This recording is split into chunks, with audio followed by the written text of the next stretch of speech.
Hello everyone, welcome back to another episode of Technologyglance.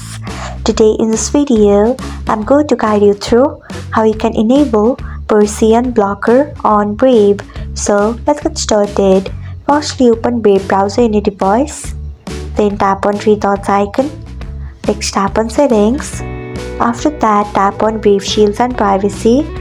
Then scroll until you find content filtering. Next tap on it.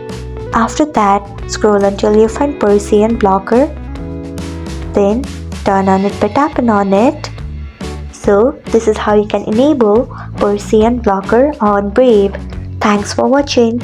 If you found this guide helpful, we would love it if you hit the thumbs up button below. We upload great new tech tutorials like this one every day. So do not forget to subscribe to our channel and hit the bell icon so that you'll never miss another update.